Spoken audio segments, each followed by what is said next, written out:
Well, you said Nipsey's death made me think about how it would be like if I were to work this hard to change my life and make a better life for the people around me and have it end so abruptly. Nipsey's death helped me put a lot of things in perspective for me.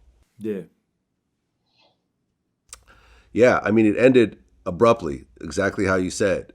He was at his place of business in his own neighborhood with his friends around him, looking forward to doing more shows, working on business projects, have his family around him, plans with his kids, and then boom, in one afternoon, everything comes screeching to a halt in the most unlikely of places because you would think that at his own store in his own neighborhood, he would be safest there, but it ended up being the exact opposite, unfortunately. Very fucking sad. Very sad. And you see what happened, in terms of his funeral. Sold out the Staples Center, first time since Michael Jackson. Yo, that's crazy. You know what I mean? And I feel like because of that, I feel like his death was more powerful than, say, a Malcolm X. You know what I'm saying? Like, it was more profound. You know what I mean? I felt like, because you just look at when Malcolm X died, you know what I mean? There wasn't really, it wasn't really much. It was a lot of people was hurt. You know what I'm saying? A lot of people loved Malcolm, but it wasn't like how when Nipsey died. He's selling out the stadium. You got the ex-president saying something. You have gangs unifying. You got people from all over the world traveling to the place where he got murdered at, his place, and showing love. And it was just, I just feel like, Nipsey's death.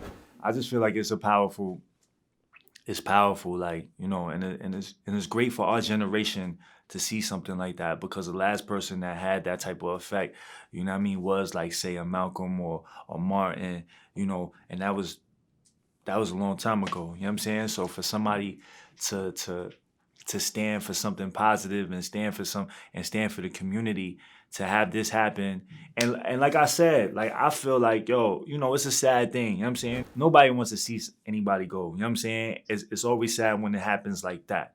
But at the same time, you know, I feel like that it was powerful. I feel like that, if he's the type of person that, if he could choose, if he could have made a decision, okay, you end like this, but you make this type of impact and you make this type of movement, or you just don't do nothing and you end like this, you live a longer life and whatever, you know what I'm saying? I don't know, but I would think that he would make that choice like, all right, I'm gonna go like this. You know what I'm saying? Like a martyr. You know what I mean? Because, now his message, like I said, his message is 100. His message is loud and clear.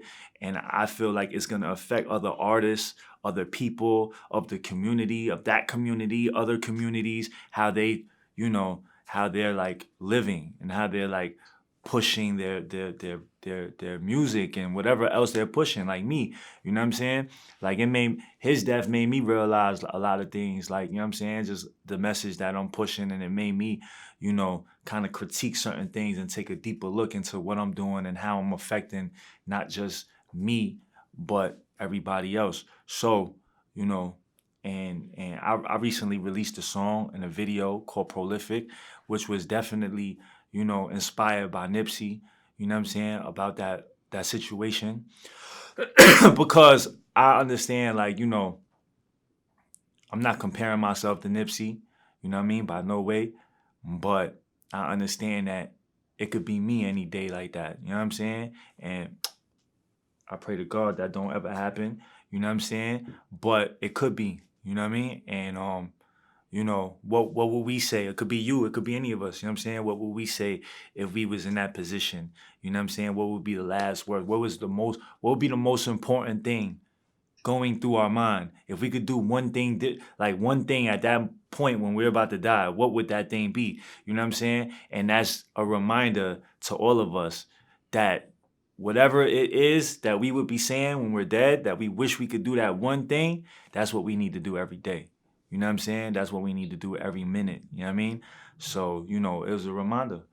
And, you know,